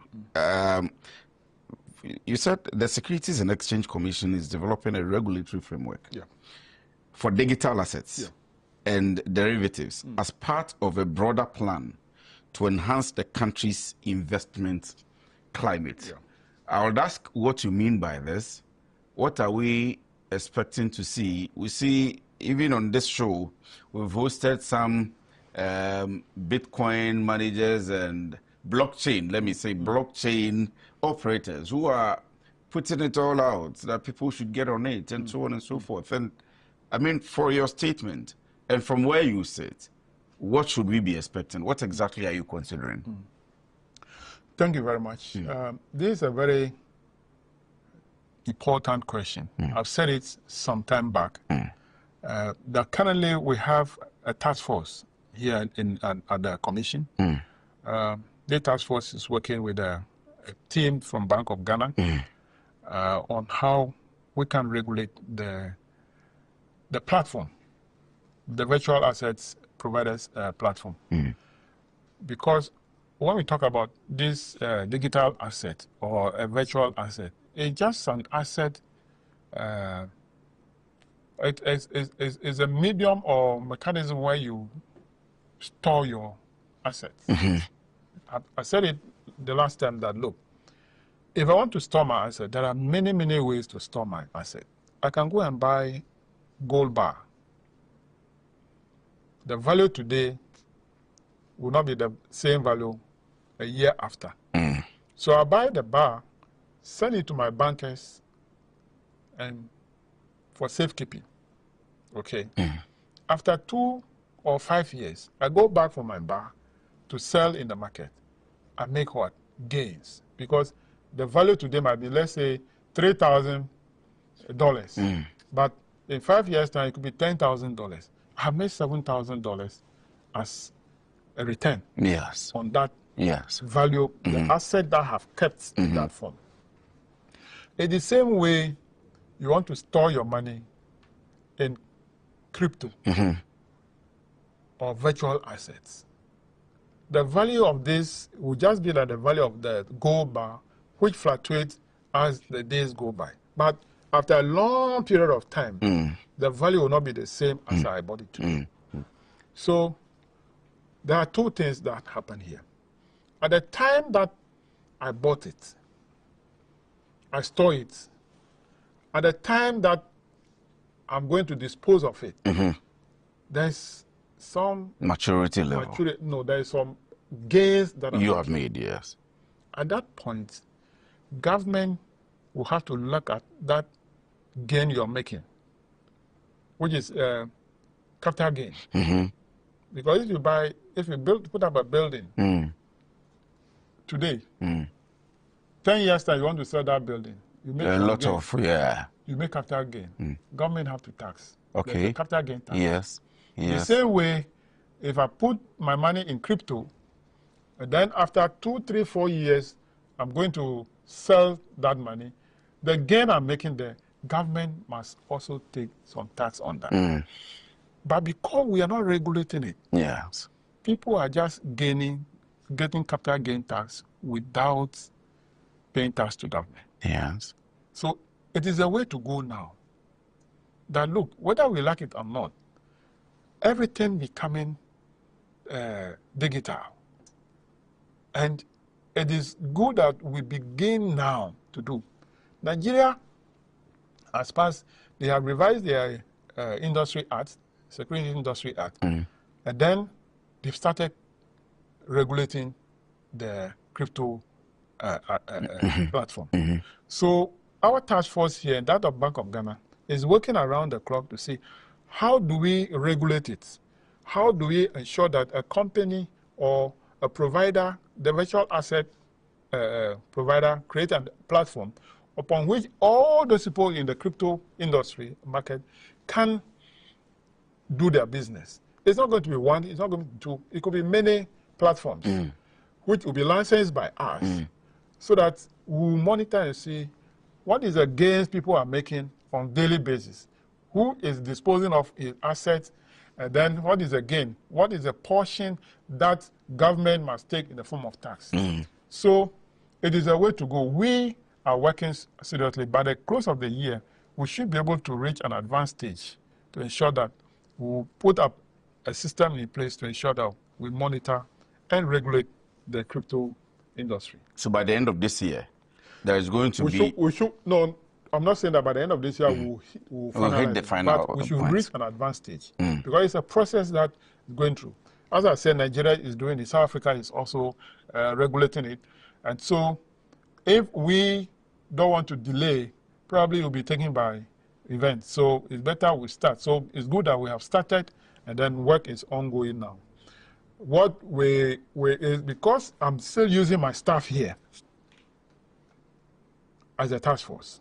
Probably what we need to do is to ensure that we get a dedicated staff who will not be doing any other thing, but dedicated staff for that. You're understaffed. I am highly understaffed. You don't have money too.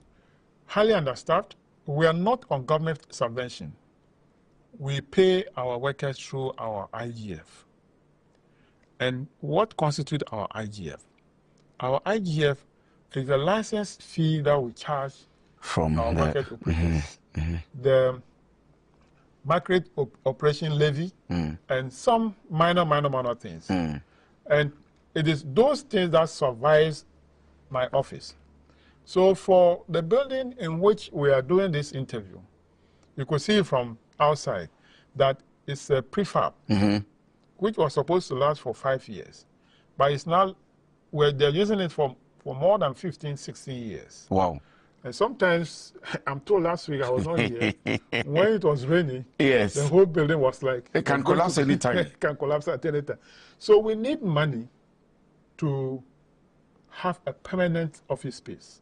Your industry players, there is one statement from, because you're on air, may not be quote there, from one of your industry players who thinks that you're the most under-sourced, under-resourced regulator in the entire financial sector. It is true. It is true. We have 4 regulators in Ghana. Bank of Ghana. Bank of Ghana regulate the banks and then deposit-taking institutions. We also have the Insurance Commission. They also regulate the insurance industry. Yes. We have the NPRA, National Pension Regulatory Authority. They regulate the pension fund. And then Security and Exchange Commission, we regulate the capital market. Now, among the 4 of us, we are the least resource regulator. Simply because our source of revenue is limited to what I've just mentioned. Licensing fee, renewals. Should government not add something up? Maybe but a levy or... No, but there is one source of revenue which was started in early 2017 but was stopped. In 2016, when we were passing this law, the current law, right, it was identified that all funds under management, all funds that is being managed, the commission shall levy those funds, just a small token. Yes. To help operate the office. Now, if this fund levy is allowed, yes, SEC doesn't need government to support the operations of the office. So, like we cited the example, if I am investing 100,000 through Stanbic, GT, CBG, wherever, to buy T-bills, and I'm going to make gains on the T-bills, that's right. There is a small levy somewhere that I have to pay to you. That's right. So that you can help regulate and protect my investment. Exactly. Because we regulate that firm which is managing your fund for you. We regulate and ensure that they do the right thing. Don't forget, if we don't regulate them, they can run away with your money. Exactly. The entire 100,000 can go. Can go. So why don't you pay 1%, 0.1%? In fact, we are actually requesting for only 0.1%. But why was it stopped? Well, when we passed the law in 2016, and 2017, the first quarter, it was collected. The levy was collected on funds under management, including pension funds.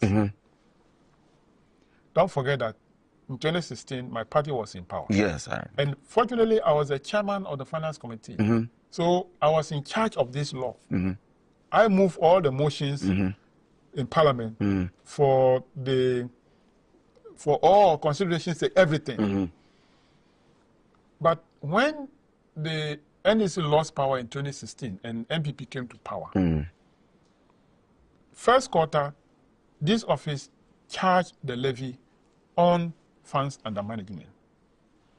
Or we can also call it asset under management. Right. Then in second quarter, Ovoreta came to parliament with these nuisance taxes. If you remember, the taxes, they are nuisance. And that levy is one. The levy on that they funds and management is one of the nuisance 2017 taxes. March budget reading.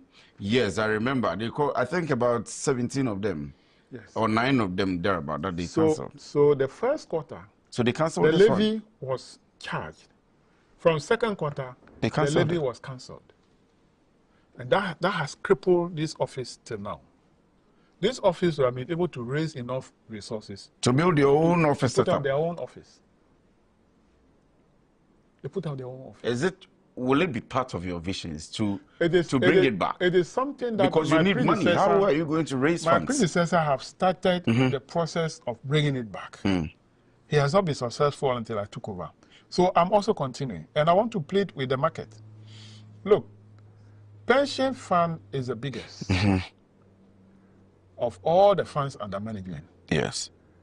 Out of about 82 funds under management, about 72%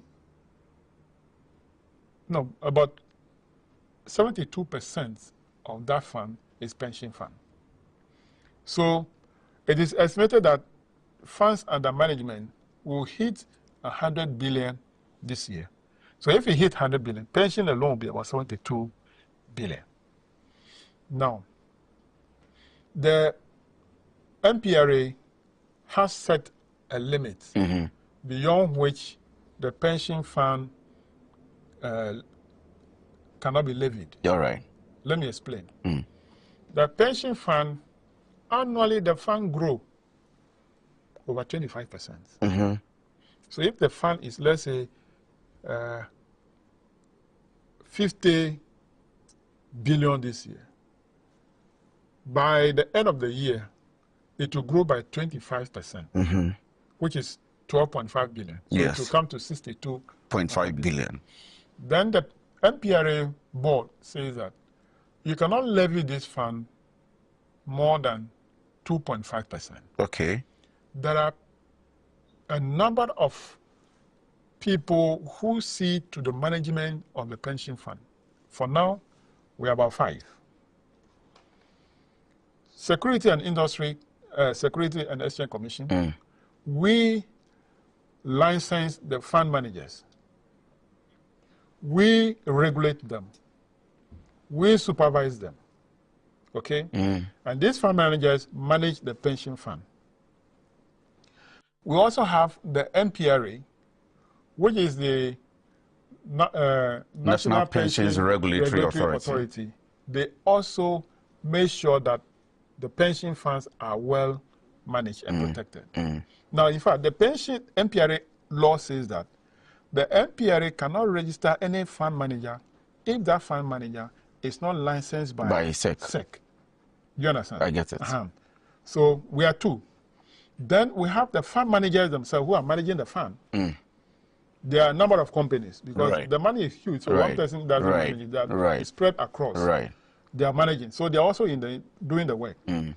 Then the custodians who are in charge, who make sure that those funds are taken good care of, they are also playing a role in that industry.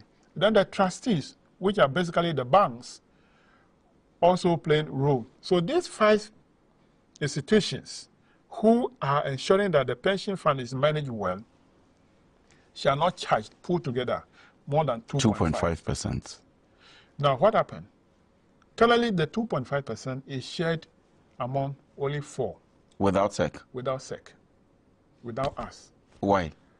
Trustees are taking 1.33%. The fund managers are taking 0.56%.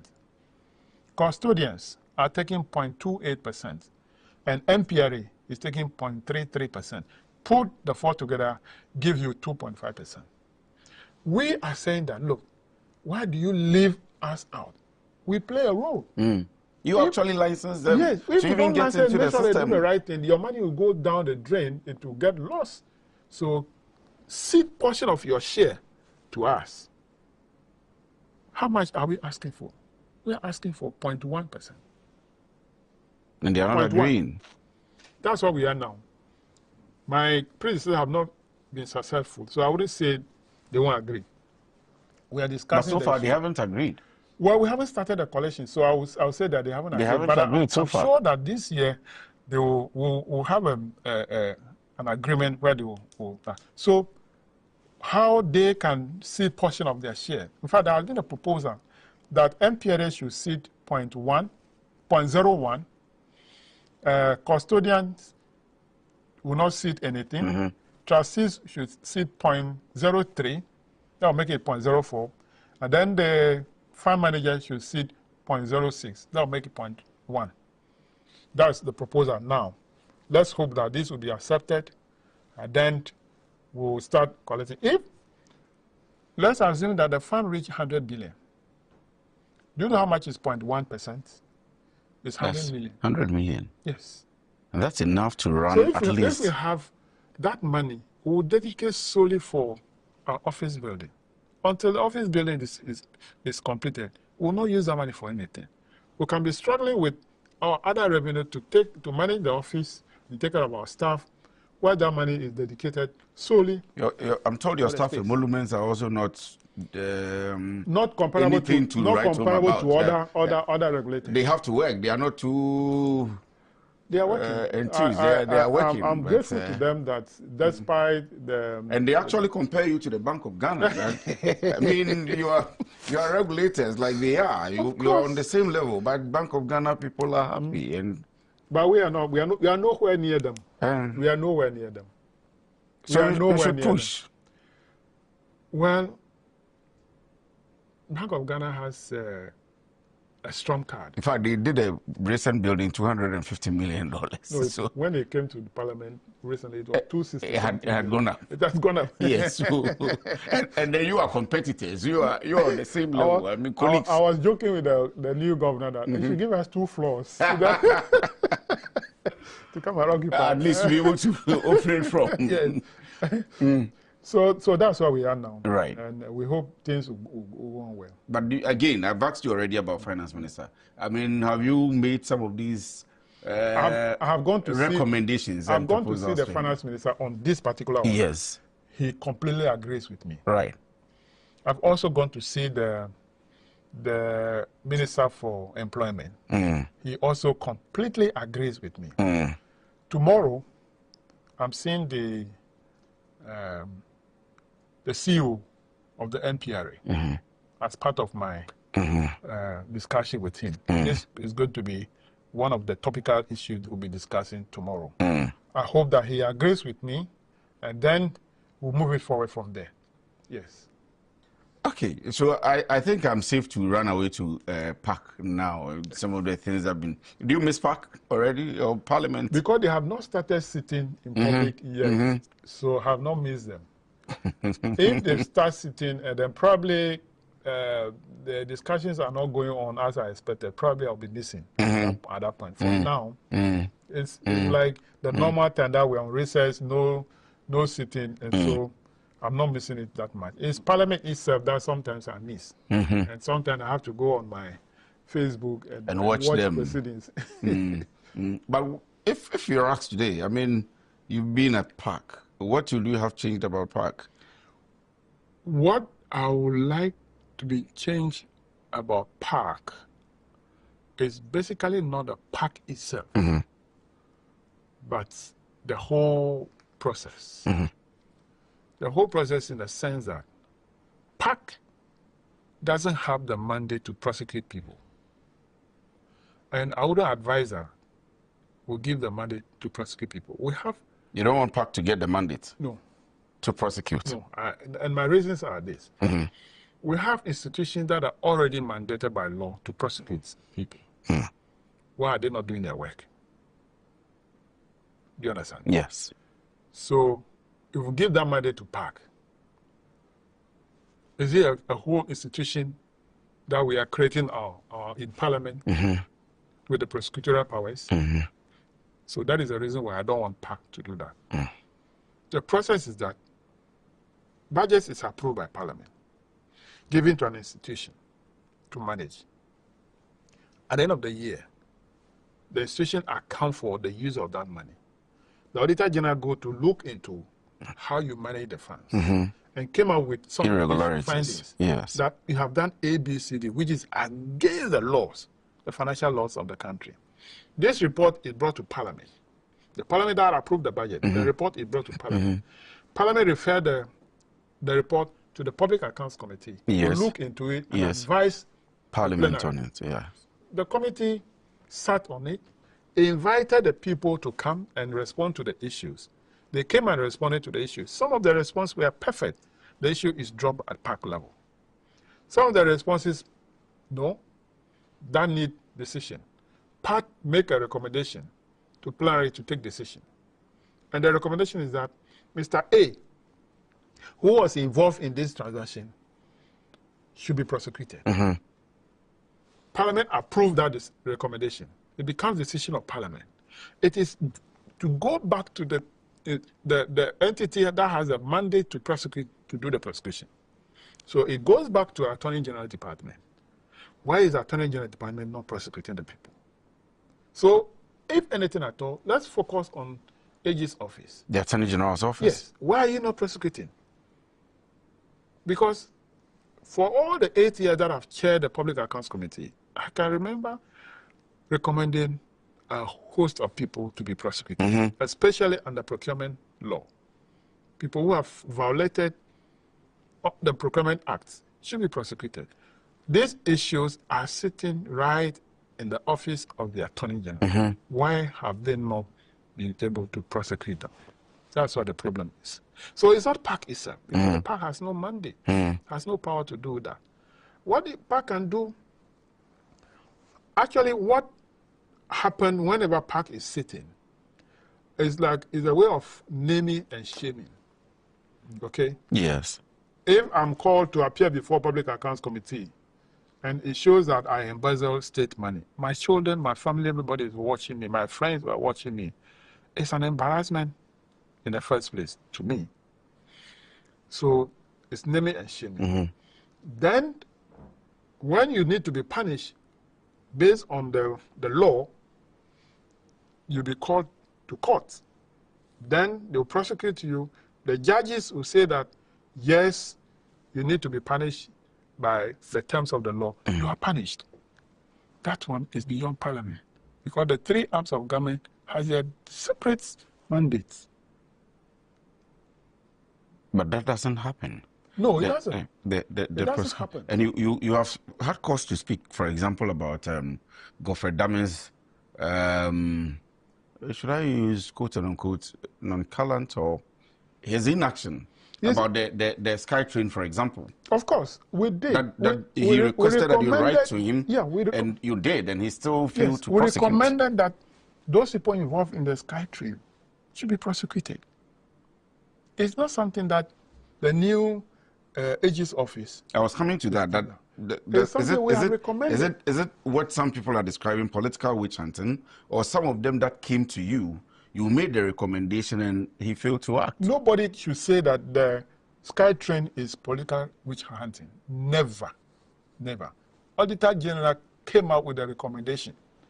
We invited the, what is the institution that paid the money? I heard it. GIF. Yes. Ghana Infrastructure Investment Fund. We asked them, they paid the money. Is the work done? No. Why are the people, they are even packed out of the country? So it means that $2 million has been paid in vain. We made a recommendation to the Attorney General to prosecute the people. This is Parliament. So this report came to you, this recommendation came to you as Attorney General, then you did not do anything about it. Now a new Attorney General is taking action. You say it's political prosecution? Never. It is not. It is not. Honorable James Kluchi, Aveji, we are happy and thank you very much for hosting us in your office. Thank you. This morning. We know it's a very busy day. Yes. Monday morning, all your offices are at the back waiting for you for your meetings, but you've had time for us. We are grateful. Thank you very much. Thank you too once again. Yeah, so if you are just watching us, we've been talking about SEC, we've been talking about Public Accounts Committee, and we are very grateful to him. Of course, former chairman for Public Accounts Committee, and now here at SEC. We'll follow up, and of course, we'll be doing publications about SEC. They need to have money and be like the Bank of Ghana. And he says he puts out very innovative plans to revamp the entire, or to reset the entire Securities and Exchange Commission. My name is Kwesi Afri.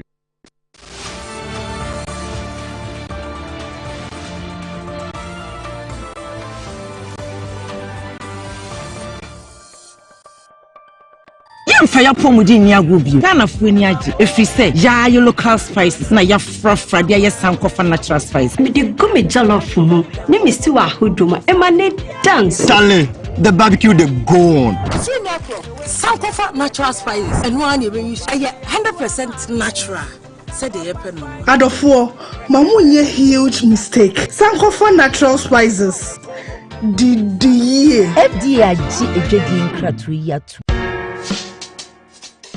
Whether you're a wholesaler, retailer, or consumer, MNC Logistics and Trading is your trusted partner in minerals and food commodities trading. Experience the difference with MNC Logistics and Trading for your commodities trading.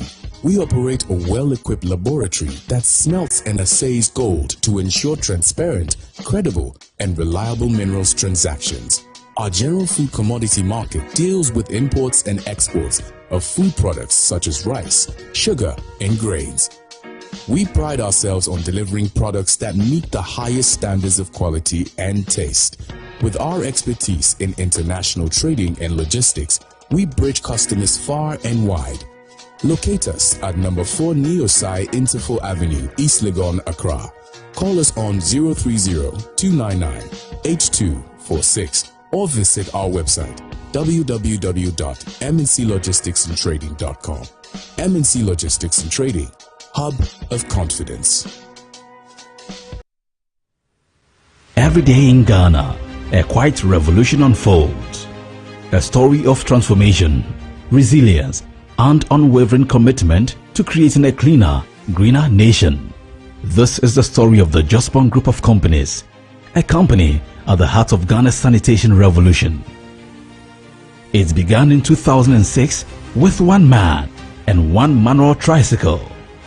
The mission was simple yet profound: to tackle Ghana's growing waste management crisis and restore dignity to those who worked in that space. From modest beginnings, Zoomlion grew steadily, embracing innovation and the spirit of service to become a trailblazer in integrated waste management across Ghana. But collecting waste was not just the beginning. The Diaspora Group envisioned a future where waste was not just disposed of but transformed. In line with this vision, we embarked on a revolutionary journey to establish integrated recycling and compost plants, ECOWAS, in all 16 regions of Ghana. President Mahama's vision called for a reset of our national development priorities, placing environmental sustainability and sanitation infrastructure at the core of Ghana's progress. His belief that effective waste management infrastructure is fundamental to public health, job creation, and agricultural development became a rallying point. The Diaspora Group has answered that call, bringing to life a nationwide network of ECOWAS that process waste into valuable resources, compost for farming, recycled plastics for industry, and clean energy solutions for communities. These plans are not just about waste, they are about wealth creation, food security,